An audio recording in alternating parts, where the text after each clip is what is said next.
Morning students, मैं रंजीत कुमार फिर से आपके सामने नया लेक्चर लेके आया हूँ। ये लेक्चर जो है 11th क्लास का है, जिसमें डायमेंशनल फार्मूला और डायमेंशनल इक्वेशन आपकी स्क्रीन पे आपको दिख रहा है कि ये हम पढ़ने वाले हैं। डायमेंशनल फार्मूला क्या होता है और डायमेंशनल इक्वेशन क्या होती है। देखिए, सबसे पहले तो बात करते हैं डायमेंशनल फार्मूला की। डायमेंशनल फार्मूला होता है ऐसी एक्सप्रेशन जो कि हमें फंडामेंटल क्वांटिटीज़ में रिप्रेजेंट करनी होती है। ठीक है, फंडामेंटल क्वांटिटीज़ में रिप्रेजेंट करनी होती हैं और इनकी कुछ पावर होती है। डिराइव्ड जितने भी यूनिट हैं, डिराइव्ड जितनी भी क्वांटिटी हैं, उनको फंडामेंटल क्वांटिटी की फॉर्म में रिप्रेजेंट करना, उनकी पावर्स कितनी हैं उसके साथ, उसे ही हम क्या बोलते हैं, डायमेंशनल फार्मूला। जैसे देखिए क्या लिखा हुआ है, the expression that shows which of the fundamental quantity, कि कौन सी फंडामेंटल क्वांटिटी जो है उसकी पावर्स के साथ with what powers enter into derived unit, कि डिराइव्ड यूनिट में कौन कौन से फंडामेंटल क्वांटिटीज़ का इस्तेमाल हो रहा है उनके यूनिट के साथ। ठीक है, उसी को हम बोलते हैं डायमेंशनल फार्मूला। अच्छा, इसका जो सिंबल होता है रिप्रेजेंटेशन का, मैं आपको थोड़ा एग्जांपल से बताता हूँ, एक बार देखिएगा। देखिए इधर देखिए, एग्जांपल है हमारे पास, इसमें आ जाता है, जैसे मान लीजिए इसको हम रिप्रेजेंट करते हैं, सिंबल जो होता है रिप्रेजेंटेशन का, सिंबल जो होता है रिप्रेजेंटेशन का, वो सिंबल होता है m raise to power a, l raise to power b, t raise to power c। Example बताता हूँ। जैसे आपको एक बात समझनी है कि जितनी भी डिराइव्ड क्वांटिटी हैं सभी को हमें फंडामेंटल की फॉर्म में जिस फार्मूले से रिप्रेजेंट किया जाता है उस फार्मूले को हम डायमेंशनल फार्मूला कहते हैं। उदाहरण के तौर पे जैसे मान लीजिए एक्सीलरेशन है, वेलोसिटी है, वेलोसिटी है, एक्सीलरेशन है, उसके बाद मोमेंटम है। तो ये सारी डिराइव्ड, मैंने कहा आपको पहले ही बताया हूँ कि 7 फंडामेंटल क्वांटिटीज़ होती हैं, उनको छोड़ के सारी डिराइव्ड क्वांटिटीज़ होती हैं। तो वो जो डिराइव्ड क्वांटिटीज़ हैं, उन डिराइव्ड क्वांटिटीज़ को फंडामेंटल की फॉर्म में बदलना ही, और जिस फार्मूले में बदला जाता है उसी को हम बोलते हैं डायमेंशनल फार्मूला। देखिए इधर हमारे पास एग्जाम्पल है, जैसे वेलोसिटी है, तो वेलोसिटी का फॉर्मूला हमें पता है कितना होता है, डिस्प्लेसमेंट अपॉन टाइम। अब डिस्प्लेसमेंट की बात करें तो ये क्या है, लेंथ, और टाइम की बात करें तो ये तो टाइम ही है। तो बताइए अब इसका फार्मूला क्या बनेगा, इसका फार्मूला बन जाएगा m0, m इसमें है ही नहीं, l1 है और t1 है, तो इनकी कुछ पावर आ गई, और 1 कौन सा, -1 है। तो देखिए अब क्या कहा था मैंने डायमेंशनल फार्मूले की डेफिनेशन में, कि जो ऐसी एक्सप्रेशन जो हमें क्या करती हैं, जितनी भी डिराइव्ड क्वांटिटीज़ हैं उनको फंडामेंटल की फॉर्म में बदलती हैं और उनकी पावर्स भी जो हों वो बताएं। तो वो देखिए, वेलोसिटी हमारे पास डिराइव्ड क्वांटिटी है, इसको फंडामेंटल में बदला, इसमें मास 0 इन्वॉल्व होता है, लेंथ 1 और टाइम इनवर्स 1 होता है।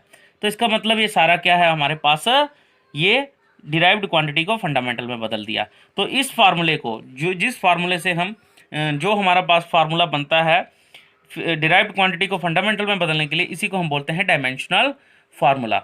देखिए दूसरा हमारे पास आता है एक्सीलरेशन का। तो एक्सीलरेशन में हमारे पास आ गया,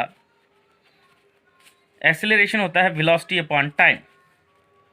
आप डायरेक्ट भी बढ़ सकते हैं, वेलोसिटी का ये है, लेकिन फिर भी हम करते हैं, वेलोसिटी होती है displacement upon time, T into T, क्योंकि ये वाला टाइम भी था।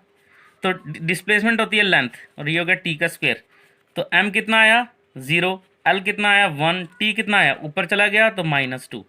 तो ये जो सिंपल है मॉड ब्रैकेट के अंदर जो फार्मूला बना हमारा, इसी को हम क्या बोलेंगे, डायमेंशनल फार्मूला। इसका मतलब डायमेंशनल फार्मूला एक्सेलरेशन कितना आया, m0 l1 t-2। तो एक बात याद रखिए, अभी तो मैं आपको बता रहा हूँ कि डायमेंशनल फार्मूला क्या होता है, अभी हम डायमेंशनल फार्मूले आगे बहुत सारे क्वांटिटीज़ के करेंगे।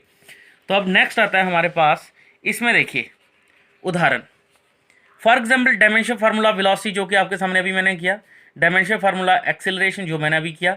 एक्सेलरेशन वेलोसिटी दोनों कौन सी क्वांटिटी हैं, डिराइव्ड, इसको किस में बदला, फंडामेंटल में। फंडामेंटल में वेलोसिटी में कितने इन्वॉल्व हैं, लेंथ 1 है, टाइम इनवर्स में है, मतलब लेंथ और टाइम दोनों इन्वॉल्व हैं। इसमें भी लेंथ और टाइम इन्वॉल्व हैं, इसमें इनवर्स में टाइम -2 टाइम है। तो याद रखिए, इसका आपको पता होना चाहिए। ये आ गया डायमेंशनल फार्मूला। अब आता है डायमेंशनल इक्वेशन। इक्वेशन और फार्मूले में क्या फ़र्क है, फार्मूला सिर्फ एक साइड पे मिलता है हमें, और वो हमारा फार्मूला होता है देखिए पहले इसको देख लेते हैं। The equation obtained by equating the physical quantity with its dimensional formula is called as dimensional equation. जो इक्वेशन हम फिजिकल क्वांटिटी को, जो भी हमारे पास फिजिकल क्वांटिटी हैं, डायमेंशनल फार्मूला में उसको रिप्रेजेंट करते हैं और वो जो इक्वेशन होती है उसे हम बोलते हैं डायमेंशनल इक्वेशन। देखिए जैसे लीनियर मोमेंटम की ही डायमेंशनल इक्वेशन बोला गया है, लीनियर मोमेंटम। तो लीनियर मोमेंटम की बात करें तो हमारे पास क्या आ जाता है, फार्मूला देखिए क्या है मोमेंटम का। मैं इधर आपको रफ में बताता हूँ। हमारे पास मोमेंटम होता है मास इनटू वेलोसिटी, ठीक है। तो हमारे पास मोमेंटम को हम लेके चलें तो मोमेंटम को भी बार मॉड ब्रैकेट में रखा हमने, और मास का हमारे पास m1 आ गया, और वेलोसिटी का भी किया हमने, कितना होता है m0 L1 t-1। इसको थोड़ा और आगे ले चलते हैं। Momentum is equals to m1 L1 t-1, ठीक है। ये आ गया हमारे पास -1। तो याद रखिए ये हमारे पास, फिर से मैं बता रहा हूँ अगर आपको नहीं पता चल रहा, m1 L1 t-1, और इस साइड हमने क्या लिया मोमेंटम। तो दोनों साइड पे आपको, एक साइड पे आपको क्वांटिटी को बताना है क्या लिया है, और उसके दूसरी साइड पे आपको फार्मूला, कौन सा फार्मूला, डायमेंशनल फार्मूला बताना है। फिर ये जो इक्वेशन होती है इसी को हम बोलते हैं कौन सी इक्वेशन, डायमेंशनल इक्वेशन। इक्वेशन में दोनों चीजें बतानी है आपको, क्वांटिटी भी बतानी है, कौन सी क्वांटिटी आपने ली है उसका फार्मूला क्या है। दूसरी राइट हैंड साइड पे आपको क्या करना है, क्वांटिटी लेनी है। लेफ्ट हैंड साइड पे आपको क्या लेना है, सॉरी राइट हैंड साइड पे आपको फार्मूला लेना है, और लेफ्ट हैंड साइड पे आपको क्या लेना है, किस क्वांटिटी का ये फार्मूला है। वो जो इक्वेशन बनेगी उसी को हम बोलते हैं डायमेंशनल इक्वेशन। ये देखिए अब मोमेंटम की है डायमेंशनल इक्वेशन ऑफ एक्सीलरेशन। पहले तो हमारे पास फार्मूला ये आया, ठीक है, ये आ गया हमारे पास राइट हैंड साइड पे। लेफ्ट हैंड साइड पे हमारे पास क्या आया, एक्सीलरेशन, और ये आ गया हमारे पास एक्सीलरेशन। तो acceleration is equal to m0 L1 t-2 के बराबर आ गया। तो उसी तरह से दूसरी तरफ देखेंगे डायमेंशनल इक्वेशन ऑफ फोर्स। तो फोर्स में हमारे पास, मैं चलो इसका फार्मूला आपको डिराइव करके बता देता हूँ। फोर्स का फार्मूला क्या है, देखिए ये सारा रफ वर्क है। इसमें देखिए फोर्स हमारे पास क्या होता है, मास इनटू एक्सेलरेशन। चलिए इसको फिर से, क्योंकि सभी डिराइव्ड क्वांटिटी को फंडामेंटल में बदलना है। क्या एक्सेलरेशन फंडामेंटल है, नहीं है, फंडामेंटल साथ ही हैं। मैं फिर से बता रहा हूँ, मास, लेंथ, टाइम, टेम्परेचर, ठीक है, करंट, ठीक है, अमाउंट ऑफ सब्सटेंस और ल्यूमिनस इंटेंसिटी, ये 7 फंडामेंटल क्वांटिटी है। क्या इसमें से कोई एक्सेलरेशन है, नहीं है। अब एक्सेलरेशन होता है वेलोसिटी अपॉन टाइम, इसको और तोड़िए तो हमारे पास वेलोसिटी को, फिर से टाइम तो है फंडामेंटल, क्या वेलोसिटी है, नहीं है, इसको ब्रेक करिए तो वेलोसिटी का फार्मूला क्या आता है, displacement on time, displacement upon time. तब देखिए डिस्प्लेसमेंट क्या होती है, लेंथ, और टाइम का क्या आ गया t²। तो हमारे पास फार्मूला क्या बना, m1 L1 t-2, और हमारे पास इक्वेशन क्या बनी, फोर्स का डायमेंशन फार्मूला हो गया m1 L1 t-2। ये आ गया हमारे पास क्या, ये इसका डायमेंशन फार्मूला। तो वही चीज़ हमने यहाँ पे लिखी है, देखिए ये एक्सेलरेशन का तो लिख दिया, फोर्स का m1 L1 t-2। तो इस तरह से हमारे पास डायमेंशनल इक्वेशन आ गई। आप इसकी डेफिनेशन लिख सकते हैं, आप इसको समझ सकते हैं, ठीक है। अब आता है डायमेंशनल इक्वेशन जो है इसकी कितने टाइप की हैं, ठीक है। Dimensional classification of physical quantity on the basis of dimensional equation. जो फिजिकल क्वांटिटी हैं डायमेंशनल इक्वेशन के हिसाब से कितने टाइप की हैं, तो 4 टाइप की हैं। जो फिजिकल क्वांटिटी हैं डायमेंशनल इक्वेशन के हिसाब से 4 टाइप की हैं। एक तो हमारे पास होते हैं डायमेंशनल वेरिएबल, कि वेरिएबल वो हैं जिनकी वैल्यू चेंज करती रहती है, और कांस्टेंट वो चीज़ होती है जिसकी वैल्यू कभी चेंज नहीं करती। ये बात याद रखिए। कुछ ऐसी क्वांटिटी हैं जिनका डायमेंशंस जो हैं वो डायमेंशंस होते हैं, जिनका डायमेंशन फार्मूला होता है, उन्हें बोलते हैं डायमेंशनल वेरिएबल्स, ठीक है। जैसे कि उदाहरण है force, velocity, torque etcetera. Force का डायमेंशन फार्मूला मैंने अभी बताया, वेलोसिटी का भी बताया। टॉर्क क्या होता है, आई थिंक ये वर्ड आप पहली बार सुन रहे होंगे 11th में, लेकिन कई बच्चों ने, अगर जो CBSE के हैं या स्टेट बोर्ड के हैं या किसी भी स्टेट के हैं, उन्होंने ये चीज़ सुनी होगी कि जो हमारे पास टॉर्क वर्ड होता है, टॉर्क का मतलब होता है कपलिंग फोर्स, जो कि आपने मोटर में पढ़ा था। सोर्सेस ऑफ एनर्जी में 10th क्लास में। टॉर्क जो होता है वो कपलिंग फोर्स होता है जब इक्वल और अपोजिट एंड पे, जैसे मान लीजिए हमारे पास ये मोटर के दो एंड थे जो कि आपने 10th में पढ़े हैं, ठीक है। यहाँ पे आपने देखा था ये आर्मेचर कॉइल थी, यहाँ पे कुछ रिंग्स थी, ठीक है, यहाँ पे कार्बन ब्रशेस थे, ये देखिए यहाँ पे स्प्लिट रिंग्स थी, ये कार्बन ब्रशेस थे, स्प्लिट रिंग्स थी, फिर उनको एक्सटर्नल सर्किट के साथ बांधा था, इस तरह से था कुछ, ठीक है। और यहाँ पे मैग्नेट्स रखे थे। तो यहाँ पे एक एक एंड ये था आर्मेचर कॉइल का, ए बी सी डी इस तरह से पड़ा था। तो आपने देखा था कि यहाँ पे ये कपलिंग फोर्स होता है कि दो इक्वल एंड पे। मैं आपको समझाता हूँ। जैसे मान लीजिए मेरे पास कोई एक, ये दो पार्ट हैं, दो बराबर हिस्से हैं, ठीक है, एक के साथ जुड़े हुए हैं। तो कपलिंग फोर्स होता है कि इस एंड पे अगर फोर्स अपवर्ड लग रहा है तो इसके दूसरे एंड पे डाउनवर्ड फोर्स लगेगा, जिसकी वजह से रोटेशनल इफेक्ट प्रोड्यूस होता है, मूव करने का, मूवमेंट का इफेक्ट पैदा होता है। तो इसी को बोलते हैं कपलिंग फोर्स। जब इक्वल और अपोजिट एंड पे क्या लगे, हमारे पास फोर्स लगे लेकिन अपोजिट दिशा में, और दोनों एंड जो हैं, दोनों बाजुएं जो हैं वो एक और एक दूसरे की अपोजिट डायरेक्शन में मूव करने लग पड़े, जिसकी वजह से टर्निंग इफेक्ट पैदा हो। जैसे देखिए अगर ये नीचे जाता है, ये ऊपर जाता है, ऐसे ऐसे ऐसे, तो ये मूव करेगा, फिर अगर ऐसे ऐसे ऐसे तो ये भी मूव करेगा। इसका मतलब ये जो इफेक्ट है, कौन सा इफेक्ट है, ये टर्निंग इफेक्ट पैदा करता है। इसी को टॉर्क बोलते हैं। और टॉर्क का फार्मूला होता है, टॉर्क होता है फोर्स इनटू परपेंडिकुलर डिस्टेंस। ये आगे पढ़ेंगे आप, घबराने वाली बात नहीं है कि ये अभी पढ़ रहे हैं, लेकिन मैं फार्मूला बता रहा हूँ। तो फोर्स का फार्मूला भी हमने डायमेंशन फार्मूला पढ़ा, m1 L1 T-2, और डिस्टेंस का होता है L1। तो हमारे पास आ गया m1 L2 T-2। तो टॉर्क हो गया डायमेंशन फार्मूला। तो हमारे पास ऐसी कुछ क्वांटिटी हैं जिनका डायमेंशन फार्मूला होता है, उन्हें हम बोलते हैं डायमेंशनल वेरिएबल्स। ये बात आपने याद रखनी है। डायमेंशनल वेरिएबल वो क्वांटिटी होती हैं, these are that physical quantities which have some dimensions which have dimensional formula, and that are known as dimensional variable as we have seen here. जैसे हमने यहाँ पे देखा ये है। अब आ जाइए दूसरी डेफिनेशन पे, non dimensional variable. Non dimensional कुछ ऐसी भी फिजिकल क्वांटिटी हैं जिनका डायमेंशनल फार्मूला नहीं होता। तो उनमें से उदाहरण देखिए दिया हुआ है, स्ट्रेन, एंगल, स्पेसिफिक ग्रेविटी। चलिए इनके बारे में थोड़ा सा बताते हैं। स्ट्रेन की बात करें तो स्ट्रेन को बोलते हैं खिंचाव, ठीक है। जैसे आपने सिंपल भाषा में खिंचाव, इसको बोलते हैं change in length, change in configuration divided by original configuration, change in length upon original length, या फिर होता है change in area divided by original area, या फिर होता है change in volume divided by original volume. तो आप देखेंगे लेंथ अपॉन लेंथ है, कट जाएगा, कोई डायमेंशन नहीं आएगा। एरिया अपॉन एरिया है, कट जाएगा, कोई डायमेंशन नहीं। इनका अगर फार्मूले भी देखें तो लेंथ का सॉरी ऐसे यूनिट देखें मीटर, तो इसका भी मीटर, कट गया, कोई डायमेंशन नहीं। एरिया का भी मीटर, एरिया का भी मीटर, कट गया, कोई डायमेंशन नहीं। तो हैं तो क्वांटिटी हैं ये, लेकिन इनका डायमेंशन नहीं है। ये हो गया स्ट्रेन के बारे में। दूसरी बात करते हैं एंगल। एंगल होता है डिग्री में, रेडियन में, स्टेडियन में, जिनका कोई भी डायमेंशन फार्मूला नहीं होता। उसके बाद आता है स्पेसिफिक ग्रेविटी। स्पेसिफिक ग्रेविटी क्या होता है, ये वर्ड आपने आगे जाके केमिस्ट्री में शायद पढ़ना है, ठीक है। स्पेसिफिक ग्रेविटी होता है mass of substance divided by mass of water, H2O।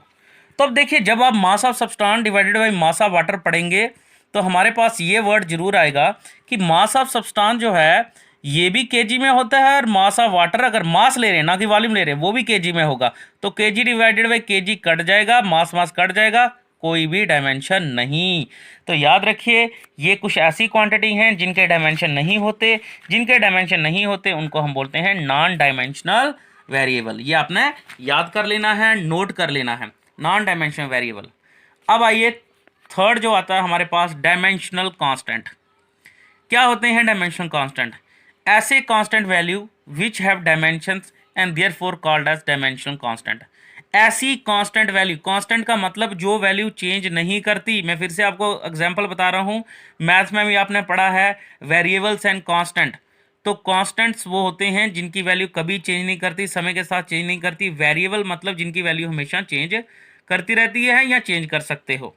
ठीक है जी, ये आ गया। अब डायमेंशन कांस्टेंट, कुछ ऐसे कांस्टेंट हैं जिनका डायमेंशन होता है, डायमेंशन फार्मूला होता है। जैसे कि मैं एग्जांपल बताता हूँ, यहाँ पे 2 दिए हुए, 3, तो तीनों को मैं एक्सप्लेन करूंगा। ग्रेविटेशनल कांस्टेंट, ये आपने 9th में पढ़ा है, इसको ध्यान से सुनेंगे। 9th में आपने पढ़ा था law of universal law of gravitation, जिसमें पढ़ा था G(m)(m)/d का स्क्वायर। ठीक है, आई होप आपने सभी ने फिजिक्स पढ़ी हो 9th में, और अगर आपको डाउट है तो आप 9th की बुक देख सकते हैं, यही फार्मूला, और ये आपने पढ़ना भी है, ग्रेविटेशन चैप्टर है आपके सिलेबस में। तो अभी आप इसको पहले समझ लो। F = G(m)(m)/d²। फोर्स क्या है, ये gravity, G stands for gravitation constant. अगर इसकी वैल्यू की बात करें तो इसकी वैल्यू होती है 6.6 इंटू 10⁻⁻11 न्यूटन मीटर, 6.67 होती है, into 10⁻⁻11 newton metre square upon kg square. तो ये इसकी कांस्टेंट वैल्यू है, याद रखनी है, लेकिन इसका डायमेंशन फार्मूला होता है। देखिए अभी मैं आपको बताता हूँ, अगर ये G है तो यहाँ पे आ जाएगा FD का square divided by M into M is equal to G के बराबर, और इसको मैं आगे ले लेता हूँ और G is equal to FD square upon M का स्क्वायर, क्योंकि मास है दोनों का, एक मास ऑफ अर्थ होता है और एक मास ऑफ किसी दूसरे ऑब्जेक्ट का होता है। तो अब देखिए हमारे पास ये जो G है, अब इसका डायमेंशन फार्मूला निकालते हैं। फोर्स का भी पढ़ा हमने, फोर्स किसी भी प्रकार का एक ही डायमेंशन फार्मूला होता है, M1 L1 T-2। D का स्क्वायर मतलब डिस्टेंस का स्क्वायर मतलब लेंथ का स्क्वायर, L का स्क्वायर आ गया। M का स्क्वायर मतलब मास का स्क्वायर, मास का स्क्वायर आ गई है। देखिए अब ये देख रहे हैं आप, इसको सॉल्व करेंगे तो हमारे पास क्या वैल्यू आएगी, देख लीजिए पहले ध्यान से। M को ऊपर लेंगे तो M-2 हो जाएगा, -2 और 1 तो बन जाएगा M-1। L1 है तो L2 है तो आ जाएगा L⁻³ और T-2, तो वैल्यू क्या आ जाएगी M-1 L3 T-2। तो मैं यहाँ पे लिखने वाला हूँ, देखिए रफ में इधर ही लिख देते हैं नेक्स्ट पेज पे। तो इसका हमारे पास आ जाता है G का फार्मूला, अभी हमने पढ़ा था, क्या था, M की पावर 1 थी, L की पावर 1 T-2 डिवाइडेड बाई, यहाँ पे था साथ में मल्टीप्लाई था L2, और यहाँ पे था डिवाइडेड बाई, यहाँ पे था M स्क्वायर। तो सॉल्व किया, G इज इक्वल टू किसके बराबर हो गया, देखिए ये M ऊपर गया तो M-2 में हो गया, तो -2 1 और कितना आ गया M-1। L basis are same, power भी एडेड, 2 और 1 3 हो गई, और T की पावर -2। This is the dimension formula gravitation constant. इसका मतलब इस कांस्टेंट का डायमेंशन फार्मूला होता है, और वो ये डायमेंशन फार्मूला है। ठीक है जी। अब दूसरी बात आती है किसकी, प्लैंक्स कांस्टेंट H।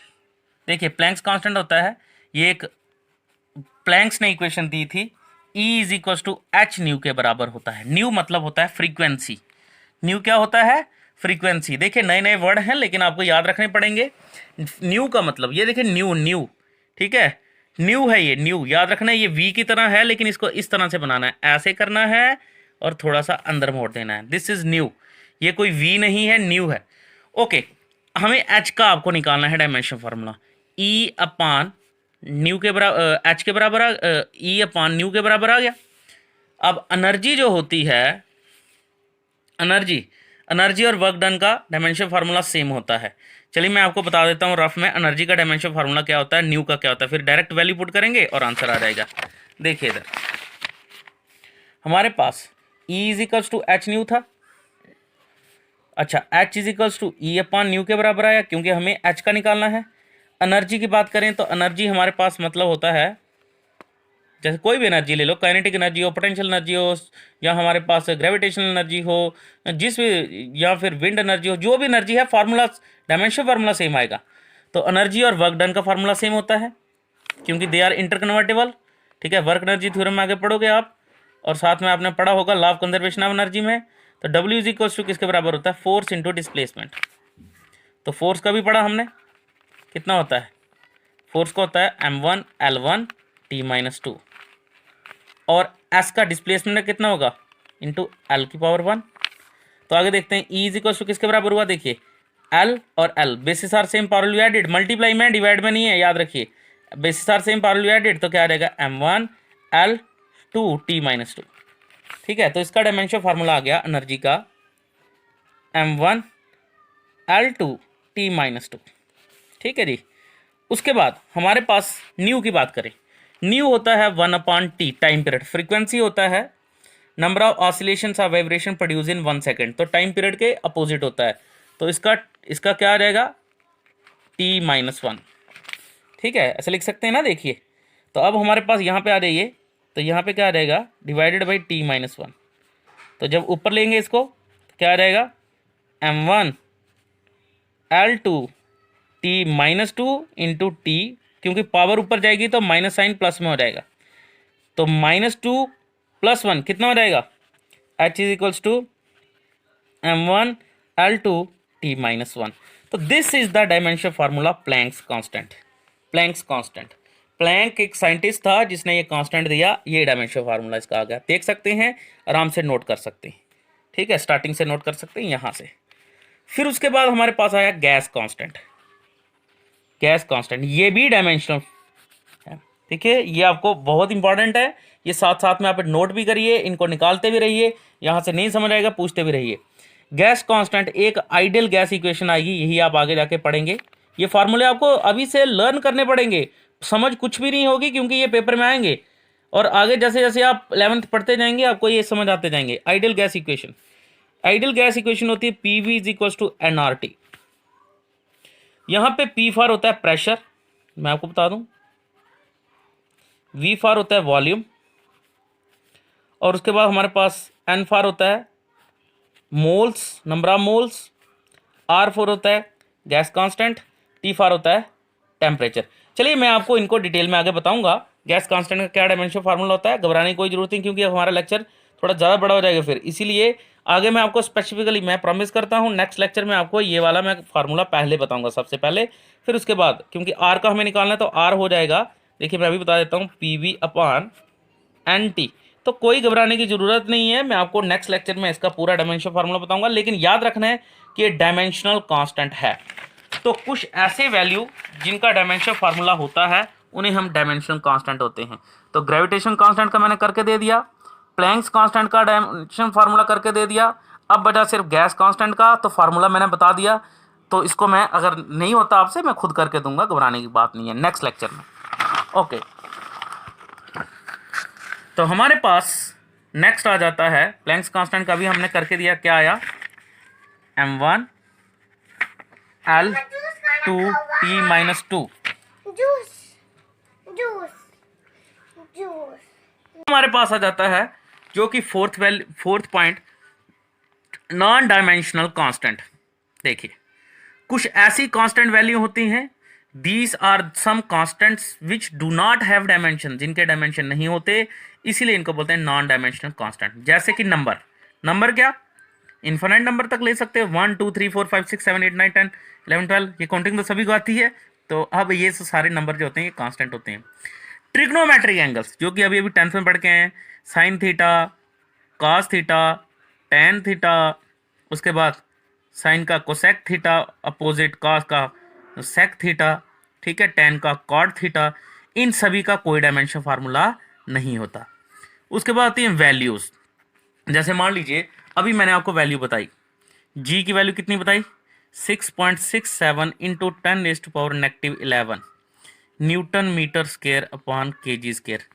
अरे जी की वैल्यू तो चलो जी का डायमेंशन फार्मूला होता है, लेकिन इसका कोई डायमेंशन फार्मूला नहीं है, किसी भी वैल्यू का कोई डायमेंशन फार्मूला नहीं होता, किसी पर्टिकुलर वैल्यू का कोई डायमेंशन फार्मूला। जैसे मान लीजिए जी की वैल्यू है small acceleration due to gravity, 9th में पढ़ा है 9.8 मीटर पर सेकंड।